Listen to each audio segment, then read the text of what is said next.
Les fils des prophètes ont également été confrontés à des signes difficiles, où l'intervention de Dieu était nécessaire. Mais ils ont vu les choses se réaliser. Où est la différence avec ce Géhazi qui s'est présenté au nom du prophète avec un air très important et en tant que serviteur du grand prophète est entré, s'est dirigé vers la pièce où le garçon se trouvait, il a mis le bâton sur le garçon et s'attendait à voir quelque chose se passer. Et cependant, rien s'est produit. Sans nul doute, Géhazi a dû mettre en œuvre la méthode préconisée pour que la chose se fasse. Peut-être que le bâton n'est pas dans la bonne position, a-t-il dû se dire. Il a donc essayé une nouvelle fois, mais rien n'est arrivé. Pour finir, il a dû admettre son incapacité et repartir en confessant son échec. 2 Rois 4, 29. Quelle en est donc l'explication? Vous vous rappelez que quand le Seigneur est descendu de la montagne de la transfiguration, il a trouvé certains de ses disciples avec un pauvre père qui leur avait amené son fils pour qu'il soit guéri. Le père a dit au Seigneur, « Je l'ai amené à tes disciples et ils n'ont pas pu le guérir. » Matthieu 17, 16.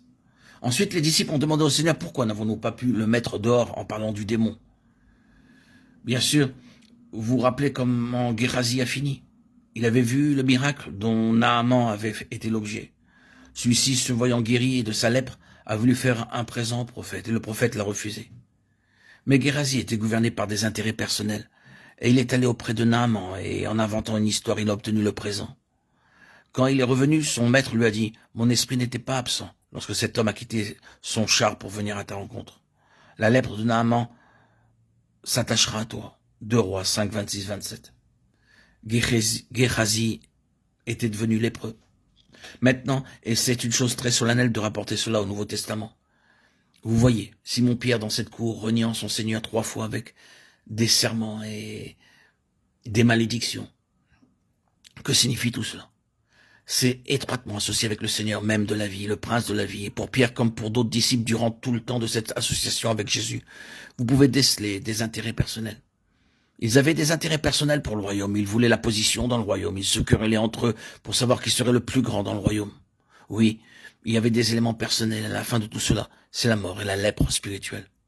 Tout ce qui est personnel, professionnel dans le domaine de notre association avec le Seigneur se termine inexorablement par notre défaite. Cela ne fera pas progresser le témoignage.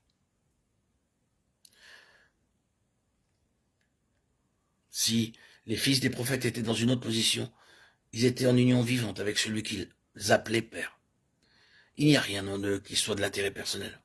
Quoi que vous puissiez dire à leur sujet, malgré leurs défauts, leurs faiblesses et leurs échecs, vous devez reconnaître que ces hommes sont réellement en esprit d'un même cœur avec leur maître. Et ils reconnaissaient que pour eux, tout dépendait de ce maître. Est-ce qu'il y a du poisson dans le pot? Bien, lui seul peut résoudre la situation. S'agit-il de cette foule affamée de gens ayant besoin de nourriture alors qu'il n'y a rien pour eux? Lui seul peut le faire. Il les alimentera. Est-ce que ce fer de hache est allé par le fond? C'est lui qui peut le récupérer, non pas Géhazi. Le pouvoir est en lui, et en lui seulement. Ils sont en esprit de l'autre côté du Jourdain, dans le domaine où les éléments personnels ont été traités.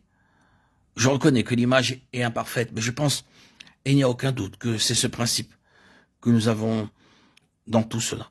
Si la croix n'a pas fait son œuvre, nous sommes quelque chose dans l'œuvre de Dieu, et l'issue c'est la mort, et non pas le chemin de la vie.